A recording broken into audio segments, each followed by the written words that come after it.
grabaciones.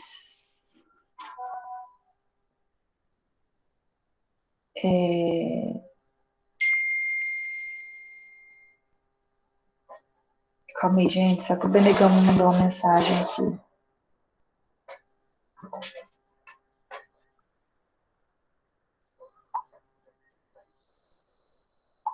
Aí, gente.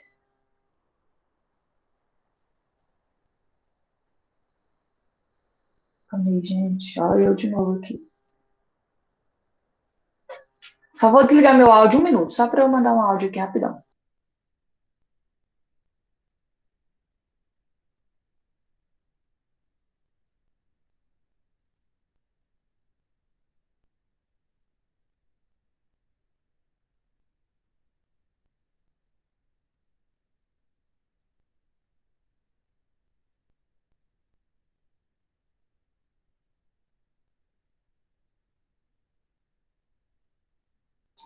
Pronto, voltei.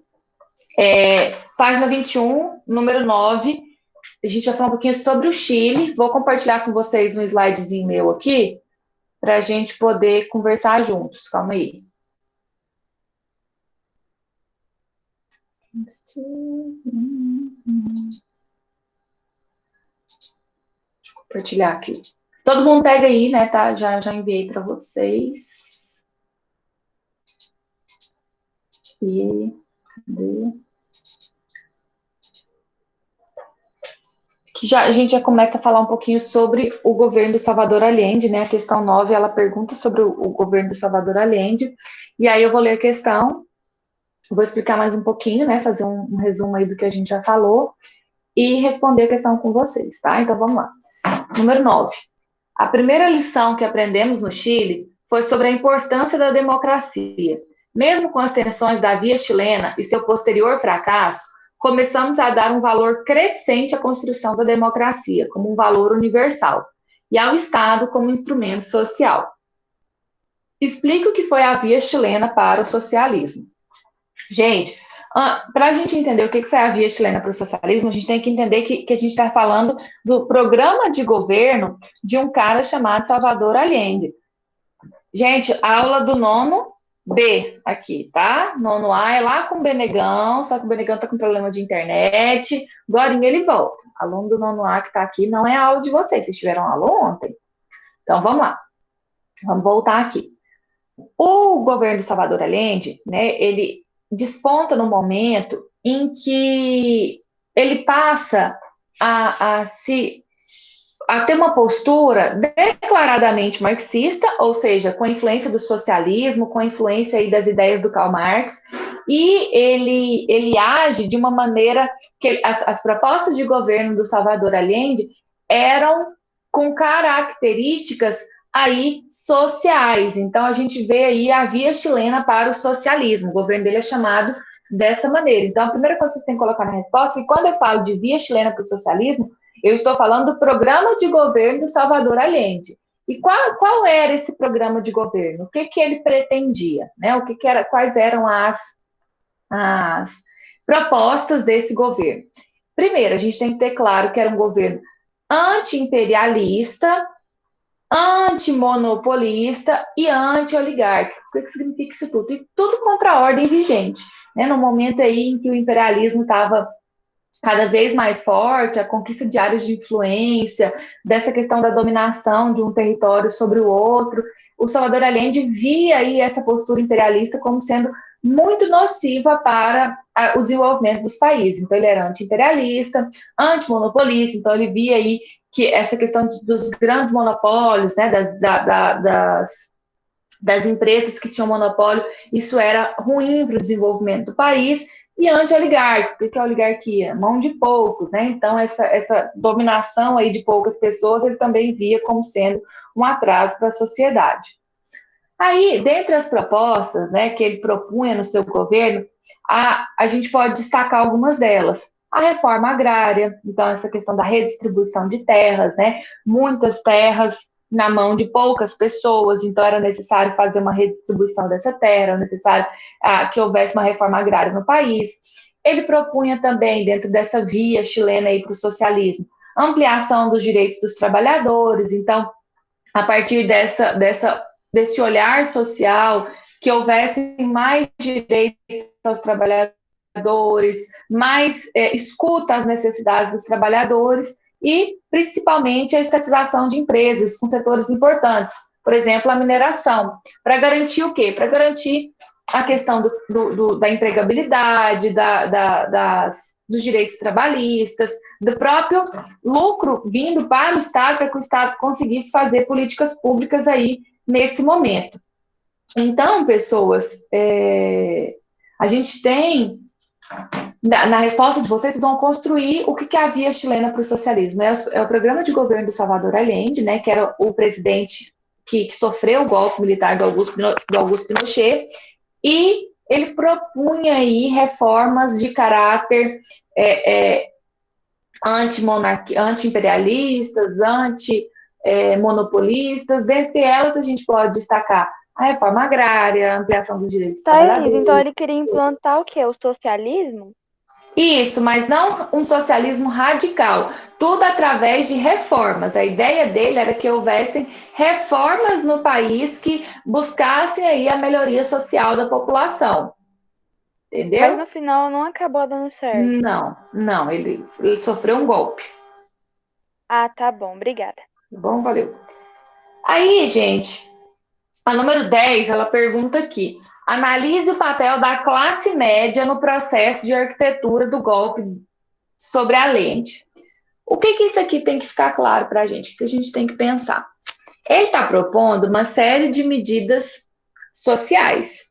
Vai desde a ampliação dos direitos dos trabalhadores até reforma agrária e estatização de empresas. O que a classe média temia? A classe média temia que houvesse uma radicalização, né, aquela ameaça comunista. A gente precisa pensar no contexto. Qual é o contexto desse golpe? Guerra Fria. O que a Guerra Fria nos apresenta? De um lado, o bloco capitalista, comandado pelos Estados Unidos, do outro lado, o bloco socialista, comandado pela União Soviética. Então, a classe média temia que acontecesse no Chile o que aconteceu em Cuba, por exemplo. A Revolução Cubana, ali o governo do Fidel Castro tomando terras e redistribuindo essa terra, ou ali igual na China, na própria União Soviética, né, a Revolução Russa, antes da formação da União Soviética. Então a classe média ela ficava muito temerosa, havia esse medo da ameaça comunista.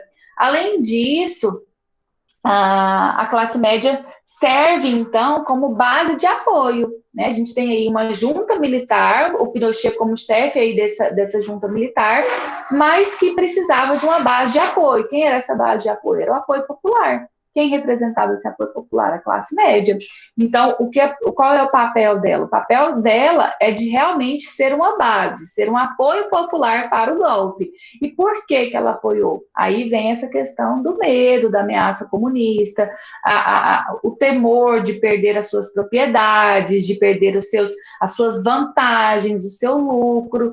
Então, a gente vê aí essa situação bem, bem específica da... Calma aí, gente.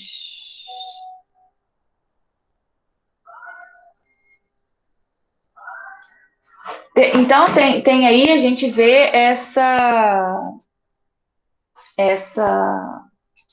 dificuldade de a classe média compreender que essas reformas seriam não radicais, mas a classe média, claro, que estava se sentindo ameaçada e apoia o golpe. Então, a questão 10 é justamente colocar aí esse papel como sendo um apoio popular, né, uma base popular, devido a esse temor que a classe média tinha da radicalização da sociedade. Então, quem era a classe que mais apoiava ele? A classe média. O Salvador Allende ou o Pinochet? Isso, que apoiava o Salvador. Era a classe operária, era a classe baixa, que teria nas mudanças sociais uma melhoria. Entendeu? Aí a classe média apoiava o golpe. Isso, a classe média, a classe alta apoiaram o golpe. Tá bom. Então, número 10, basicamente, essa parte. Vamos aqui para a número 11. Aí tá, gente, aí vamos seguir aqui no nosso slide. O que a gente tem? A gente tem um governo que né, que faz propostas de mudança social, mas acabou sofrendo um golpe. O Salvador Allende tinha proposto, no dia 11 de setembro de 73, um plebiscito. O que é um plebiscito? É que a maioria da população escolheria se ele ia ficar ou não no governo. Como ele era muito moderado, ele não queria fazer nada imposto, ele propôs esse plebiscito. Só que no dia do plebiscito aconteceu o ataque ao Palácio da La Moneda, né, em que ele foi bombardeado e ele morreu. Então, algumas pessoas falam que ele se suicidou, outras pessoas falam que ele morreu aí nesse inteirinho de tiros e bombas, mas o fato é que houve, então, dia 11 de setembro de 73, o golpe contra o governo de Salvador Allende, e quem assume é o Augusto Pinochet. O Pinochet assume em 73 em caráter provisório, né? A ideia era que ele tomasse o poder e depois devolvesse para os civis, depois que realmente livrasse aí todo o Chile dessa ameaça comunista, devolvesse para os civis. Só que em 1974 ele assina um decreto-lei, que estabelece que aquele governo era caráter legítimo. Então ele passa a se tornar realmente presidente aí do Chile e governar de forma permanente. Esse governo ele vai de 73 até 1990, então é um período muito longo de ditadura, se a gente parar para ver, e que é considerada a ditadura mais violenta da América Latina, né, com prisões arbitrárias, torturas, desaparecimentos, mortes, enfim, um verdadeiro crime contra a humanidade. E o Pinochet fica aí no poder até a década de 90, após essa tomada de poder em 73. Outra questão aqui vem a parte econômica, que é o que está perguntando a questão número 11. Para tentar manter o equilíbrio, né, para justificar a sua permanência no poder, o Pinochet acaba adotando medidas neoliberais na economia, sem intervenção do Estado, justamente para que houvesse uma estabilização econômica. Esse plano de desenvolvimento econômico ele foi comandado pelos Chicago Boys. Chicago Boys era um grupo de jovens economistas formados em Chicago que levaram aí esses ensinamentos neoliberais para o Chile e tentaram aplicar no Chile. Então, é justamente o que a questão 11 pergunta. Vamos ler aqui. Que o paraíso da liberdade neoliberal fosse uma ditadura? Bem, isso não era exatamente um problema. Como diz Hayek, às vezes, para alcançar a liberdade, é necessário se acostumar à violência do Estado. Estranha concepção de liberdade esta, que não vê problemas em andar de mãos dadas com a tortura, a censura, a ocultação de cadáveres, o assassinato, o terrorismo de agentes públicos. O paraíso virá depois que trucidarmos aqueles que não concordam com nossa liberdade. Críticos do modelo neoliberal, apresentado pela Escola de Chicago, afirmam que tais medidas econômicas somente conseguem ser aplicadas em ditaduras. Apresente 2 argumentos que justifiquem essa crítica. Gente, então o que a gente tem aqui? Ele quer que você compreenda, no caso chileno, né, o contexto do Chile, por que essas medidas neoliberais só foram possíveis de acordo com esses críticos, porque se tratava de uma ditadura, porque um governo ditatorial do Augusto Pinochet. Primeiro, a gente precisa entender quais eram essas medidas. Eles propunham a não intervenção do Estado, cada vez menos o papel do Estado na vida das pessoas, o enxugamento do papel do Estado, então, assim, cada vez menos investimento no Estado, no papel do Estado, até em setores essenciais, como a saúde e a educação. Por exemplo, aqui no Brasil, a gente tem uma grande intervenção estatal nesses setores. A gente tem o SUS, a gente tem as escolas públicas, então há um investimento. Tem corrupção? Tem, não, beleza, mas o papel do Estado é proporcionar para as pessoas que não têm acesso a educação e a saúde. Lá no caso chileno, o que os Chicago Boys propõem? Cada vez mais enxugar esse papel do Estado, cada vez mais tirar essa obrigação do Estado de suprir as demandas da população. Então, a gente tem aí uma perda significativa de empregos, muitas pessoas que trabalhavam no setor público perderam seus empregos, perderam seus salários, e uma vez que essas ditaduras elas não permitem manifestações, as pessoas manifestarem a sua insatisfação, manifestarem a sua, o seu descontentamento, descontentamento, o que acontece? A população fica impossibilitada, né? Então, qualquer tipo de manifestação que houvesse contra essas medidas eram duramente reprimidas. Então, a crítica vem justamente sobre isso. Só num governo ditatorial, segundo esses críticos, é que é possível você enxugar tanto os gastos do Estado, né? Você tirar dinheiro da economia do Estado que investiria na educação, que investiria na saúde, tirar esse dinheiro e ainda assim conseguir manter um clima não propício para a radicalização das manifestações. Por quê? Por exemplo, aqui no Brasil, lá em 2013, foi 2013, eu acho. Teve as manifestações lá pelo aumento da passagem de ônibus, acabou se tornando um movimento muito grande, mas enfim, as pessoas têm a liberdade, dentro de uma democracia, de manifestarem as suas insatisfações, faz abaixo-assinado, online, ou vai às ruas, enfim.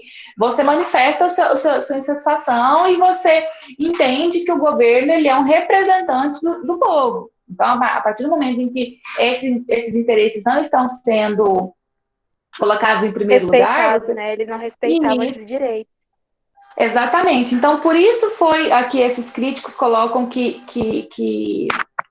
só foi possível devido a ser um governo de caráter ditatorial. Primeiro, por esse enxugamento, né, do papel do Estado até em setores essenciais, como a saúde e a educação, e a impossibilidade da população de se manifestar. Por quê? Porque havia uma dura repressão a qualquer tipo de manifestação de insatisfação. Qualquer movimento de oposição era duramente Thaís também reprimido pelo tinha aquele governo. controle da mídia, tipo, a mídia postava Totalmente, somente o que eles queriam.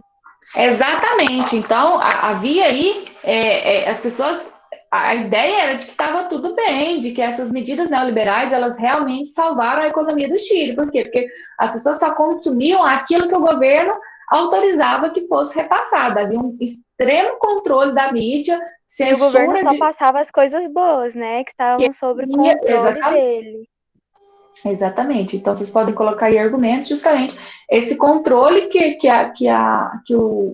o governo tinha sobre as informações que impossibilitavam as pessoas de realmente entenderem que essas medidas trariam muitos prejuízos. E é o que trouxe. Né? A gente tem aí até um crescimento do PIB no Chile, mas não há uma redistribuição desse PIB. Então, a gente percebe uma sociedade cada vez mais desigual e uma concentração de renda muito alta. O crescimento. Mas, Até Thaís, hoje, Thaís. Hoje eles estão tentando organizar, mas ainda tem resquícios porque é muito recente, né? Na década de 90 que o Pinochet sai do poder.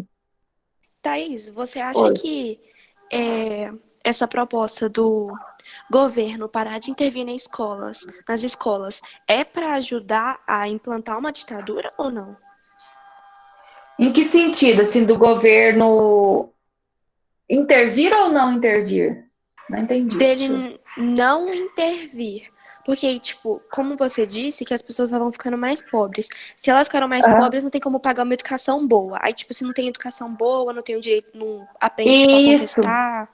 isso mesmo, justamente. Quanto menos você investe, gente, uma sociedade ela só se transforma a partir, isso mesmo, só a partir do investimento maciço na educação, né? A gente tem aqui no Brasil uma educação pública, mas ela não é uma educação pública de qualidade. Por quê? Porque o governo não investe. Primeiro porque, gente, pensa comigo, o que o governo quer? Ele quer ser lembrado pelo que ele fez, né? Ele quer, por exemplo, inaugurar uma obra, fazer alguma coisa que você lembra daquela pessoa. Já o investimento na educação, ela é a curto prazo? Não. Você investe uma criança lá na educação infantil, ela vai passar aí 12 anos na escola. Isso aí, o presidente que está em vigência, ele não vai colher os frutos desse investimento. Então, para ele não é interessante, por isso não Vai cai esse ficar para o investimento próximo realmente presidente maciço. continuar esse investimento dele, né? E isso aí vai chegar um ponto em que vai ter uma melhoria. E aí, quem que foi o responsável por essa melhoria? Aí, não. Então, não é interessante para quem quer Só manter o que o problema controle. é que às vezes um dos presidentes começa o investimento e o outro E não o outro segue. não dá continuidade, isso mesmo. Então a gente vai oscilando aí nessa questão. Mas a educação é a porta principal para transformações sociais, porque é que o Marcelo falou, que a Sofia levantou, que a partir do momento em que você tem informação, que você vê que você está sendo explorado, que você está vendo que o Estado não está cumprindo com o papel dele, o que você quer? Você quer mudanças. E tem que olhar também os dois lados para poder fazer a mudança. Não é só olhar um lado da moeda, né? Exatamente. Você entender que aquele cara que está lá no poder, ele é um representante do povo. Todo poder emana do povo. Se ele não está representando os interesses da população, ele tem que ser retirado do cargo, ele tem que ser, tem que ter um processo de impeachment, enfim. Mas é muito complicado, né, gente? Na prática mesmo, isso aí é muito difícil da população compreender, gente. É igual aquela frase, né, Thaís? Ele só faz o que o público pede. E a gente ainda está engatinhando, né, gente, nessa questão de entender o que é uma democracia, até porque nossa democracia é muito recente. A gente vem aí de um longo período ditatorial também, né? O Brasil, um período muito grande de ditadura. E a década de 90, a gente já tem aí processo eleitoral, um presidente foi impeachmentado, né, o Fernando Collor. Aí a gente continua esse processo de democracia, logo menos a gente tem outra presidente impeachmentada, que é a Dilma Rousseff. Então, a nossa democracia ela ainda é muito frágil, por isso tem que estar sempre defendendo para que não haja nenhum tipo de autoritarismo, nenhum tipo Thaís, de endurecimento. mas o que pode gerar um impeachment de um presidente? Aliança. Gente, infelizmente, isso não acontece porque o povo quer que aconteça. Né? Na prática, o que acontece? O governo perde a governabilidade. O que é perder a governabilidade? É você não ter base de apoio lá no Congresso. Você não consegue aprovar os seus projetos. E aí, eles conseguem achar um crime, que chama de crime de responsabilidade fiscal, e a Câmara vota ou não, né? O Congresso vota ou não pelo impeachment. Quem decide é o Congresso. E aí, por exemplo, no caso da Dilma, ela estava muito impopular. E veio as pedaladas fiscais, que é uma coisa que outros governos já tinham feito, mas o cenário apontava, né, que ela estava sendo muito de população em geral. E aí ela também estava, o PT tinha tido um embate aí com o PMDB, que era o vice, né, o Michel Temer, e com o Eduardo Cunha, que era o presidente do Congresso na época. Aí acontece o quê? Esse jogo político e ela acaba sendo impeachmentada. Muitas pessoas falam assim, o Bolsonaro comete muitos crimes de responsabilidade fiscal. De fato, comete. Né? Assim, se fosse por vias legais, ele já teria que ter sido impeachmentado. Ele faz coisas que estão previstas na Constituição como crimes de responsabilidade fiscal. Mas ainda não tem apoio do Congresso total. Por que o Rodrigo Maia não abre um processo de impeachment contra ele? Porque ele sabe que quando vai ter aquela votação, igual teve lá da Dilma, ainda há muito apoio de pessoas que querem cargos, né? A gente chama de centrão. Esses partidos aí de centro, PMDB, enfim, que eles vão fazendo aliança. Não sei se vocês perceberam, várias pessoas desses partidos ganharam cargos no governo.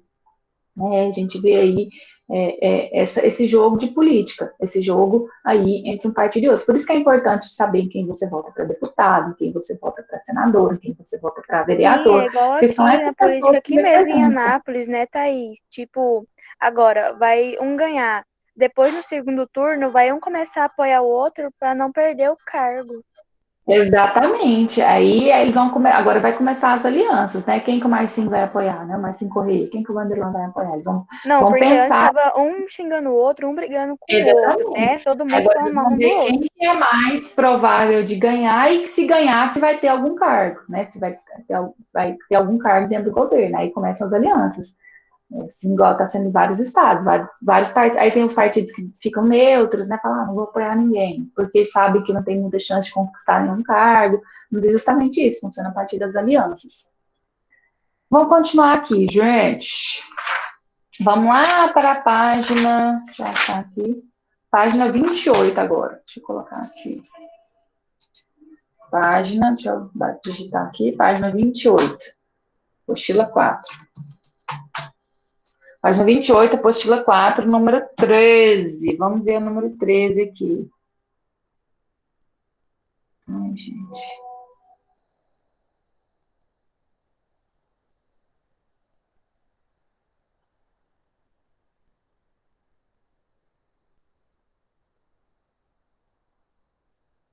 Aí, gente. Vamos lá. Página 28. Explique como o peronismo está associado com o aumento da violência vivida nos anos 70. Agora vamos lá, vamos tirar esse slide aqui e colocar outro. Peraí. Vamos lá, deixa eu colocar outro aqui. No caso da Argentina, né? A gente vai falar agora da Argentina. Gente, a primeira coisa que a gente precisa entender é que o peronismo, ele se refere aí ao governo do Perón, né? O Perón, ele governou a Argentina por um longo período, né? Ele teve aí vários momentos em que ele esteve no poder, ele foi, depois ele voltou. E o peronismo são características, né? O governo Perón, ele tem características de governo populista. O governo populista é que faz medidas aí que visam agradar o povo, mas tem um caráter muito autoritário por trás. Por exemplo, muitas pessoas consideram o governo do Getúlio Vargas aqui no Brasil como um governo populista, né? O Vargas esteve no poder de uma forma ditatorial, né? O Estado Novo, em que ele realmente fica no poder à força, não tem eleições para uma continuidade, para uma alternância de poder, mas ele fez uma série de mudanças que beneficiaram o povo, né? Os discursos, os famosos discursos que ele fazia aí no Dia do Trabalhador, enfim. E o Perón na Argentina também tinha essas características, né? Era um governo que buscava aí a soberania nacional da Argentina, a justiça social, ele empreendeu aí uma série de reformas, votação feminina, direitos dos trabalhadores, enfim, esse governo de caráter populista. A presença da Evita, né, que era a mulher dele, a primeira mulher dele, a Eva Perón, ela era a madrecita dos pobres, então era um governo que apelava aí para a classe popular. Só que, gente, o peronismo, o governo Perón, ele foi mudando ao longo dos anos, principalmente na década de 70. Por quê, gente? Ele precisava de apoio para continuar no poder. Tá vendo que ele tinha uma intenção de continuidade, igual o Getúlio Vargas aqui? E para isso, ele contou com o apoio de grupos chamados milícias. O que são as milícias? São grupos paramilitares, são grupos que não têm vínculo com o Estado, mas que agem a favor do Estado. Ele não tem vínculo direto com o Estado, mas eles agem a favor do Estado. E como é essa ação das milícias, né, desses grupos paramilitares? Através de a violência, através do emprego de armas, do uso de armas. Então, ele conta aí com esse apoio desses grupos paramilitares, principalmente a Aliança Anticomunista. Que milícias fosse algo errado, tipo, não sei, porque para mim milícia foi falado de uma forma errada, então. Eu não entendi, como é que é? Milícias, você falou que é algo militar, não é? Paramilitar.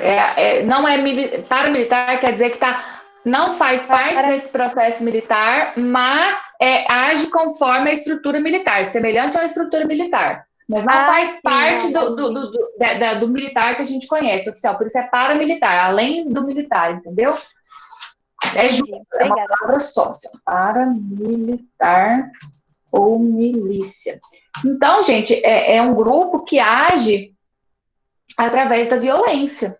Então, ele se apoiava nesses grupos chamados milicianos para se manter no poder, e esses grupos agiam com extrema violência. Então, aqui a gente colocar explica como o peronismo está associado com o aumento da violência, é justamente colocar a influência desses grupos na aliança com esses grupos milicianos. Então, ele tenta, esse apoio político que ele buscava, ele apoiava esses grupos que faziam uso da violência. Então, a gente vê um crescente aumento da violência, porque ele ficava oscilando entre grupos anticomunistas, entre grupos guerrilheiros, esses grupos acabavam disputando entre si e tirando o foco do Perón, que continuava no poder, né? Ele fazia aliança com diferentes grupos, que eram rivais uns com os outros, e aí fomentava, ou seja, influenciava aí a violência. Então, por isso a gente fala que o governo do Perón foi mudando ao longo dos anos, ele foi se tornando mais inflexível, ele foi se tornando mais violento, devido aí a essa aliança com esses grupos, principalmente como forma de reprimir os movimentos de esquerda, como forma de reprimir aí os grupos de caráter socialista, com vertente esquerdista. Então, é nesse sentido que vocês vão colocar, né, como que o peronismo, para se manter no poder, o Perón vai fazer alianças com essas milícias, e essas milícias usavam a força, usavam a violência para garantirem essa permanência do Perón no poder. Né? Não eram grupos que agiam a favor do Estado, mas não faziam parte do Estado, né? Não era oficialmente pessoas ligadas ao Estado, era só uma aliança que o Perón fazia. Então, colocar nesse sentido. Ok? Número 14. Num dos seus primeiros atos como presidente, Kirchner retirou os retratos dos ex-líderes da junta militar da galeria do Colégio Militar. Converteu as então já idosas integrantes das mães e avós da Praça de Maio em ícones de seu governo, instalando-as de forma solene a seu lado em eventos públicos. E dizia: nós todos somos filhos das mães e avós da Praça de Maio. Seu governo indicou Stella de Carlotto, líder das mães, para o Prêmio Nobel da Paz. Em 2006, as madres anunciaram que o Palácio Presidencial não abrigava mais um inimigo. Explique qual a importância de movimentos como o das mães e avós da Praça de Maio para a preservação da memória da ditadura. Gente, essa questão é muito legal, muito importante aqui para a gente refletir. Vamos ver aqui nas imagens para a gente falar sobre elas. Aqui a gente tem as manifestações, né, lá na década de 70, na década de 80, das mães e avós da Praça de Maio.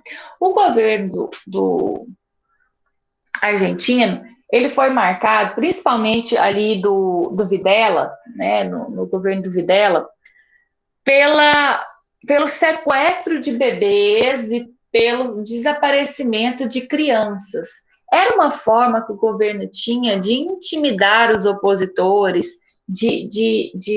era um verdadeiro terrorismo, né, que o governo fazia, esse sequestro. E essas mães e avós manifestavam, mesmo sendo reprimidas, e manifestam até hoje há essa passeata que elas fazem na Praça de Maio, até que nessa fotinha mostra, muitas delas já senhorinhas, muitas delas já envelhecidas, querendo informações sobre seus filhos, sobre seus netos, o que aconteceu, né, depois desse sequestro, foram entregues a orfanatos e hoje são criados aí sem saber que foram vítimas desse sequestro, foram mortos, o que aconteceu? Então, elas querem aí informações sobre tudo isso, e até hoje há esse movimento aí das mães e avós da Praça de Maio, elas marcham em círculo na Praça de Maio, buscando justiça, buscando aí resgatar a história dos seus filhos e dos seus netos. Aí ele pergunta por que é importante, né? Qual que é o papel delas nisso?